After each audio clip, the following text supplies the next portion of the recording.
Peter continues with the implications of the day of the Lord for the Christian in our reading today, which is 2 Peter chapter 3 and verses 11 and 12. Seeing then that all these things shall be dissolved, what manner of persons ought ye to be in all holy conversation and godliness, looking for and hasting on to the coming of the day of God, wherein the heavens being on fire shall be dissolved, and the elements shall melt with fervent heat.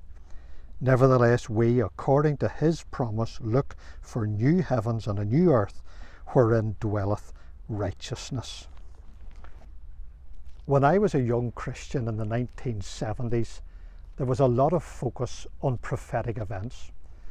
There was a number of books that were recommended reading among us younger believers. One of these was the late great Planet Earth. Like many of those books, it might be described as a bit sensationalist, as it drew on many of the then current events to point to the imminent return of the Lord Jesus Christ. Now, lest it be considered that I am unorthodox, I do believe in the imminent return of the Lord Jesus.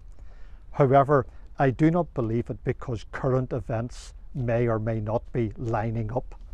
I believe it because that is the way Paul presents it in 1 Thessalonians chapter 4 by using the pronoun we. We which are alive and remain shall be caught up, verse 17 of that chapter.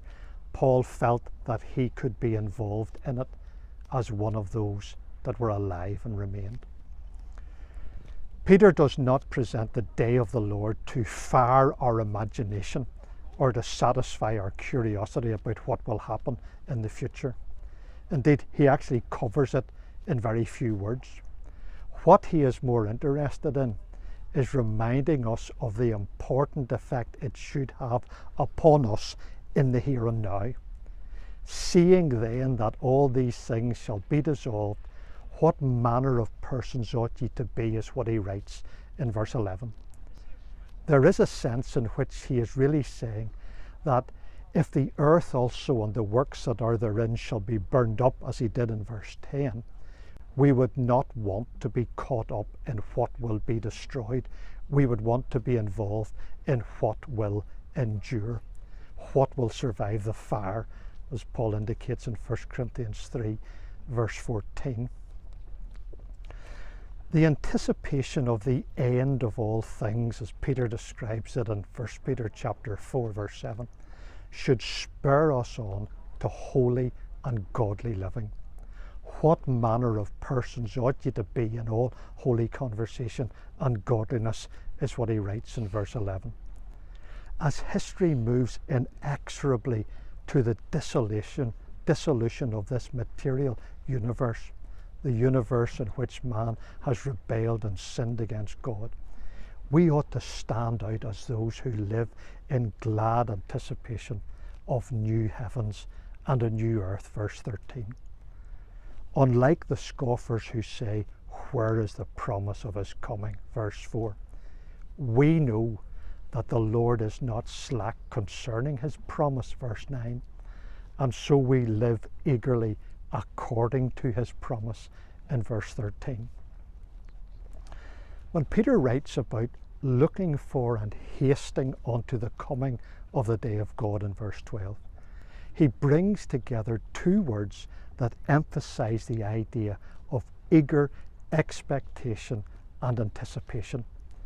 It really is people who are looking forward to the eternal kingdom. And why is that? It is because there is coming new heavens and a new earth, wherein dwelleth righteousness, right at the end of verse 13. The bondage of sin will be forever broken. Righteousness will be a permanent and enduring resident of that new order. God will be all and all. And the wonder is this, that you and I have the honour of being living advertisements of its glory. So may God help us to be just that from day to day.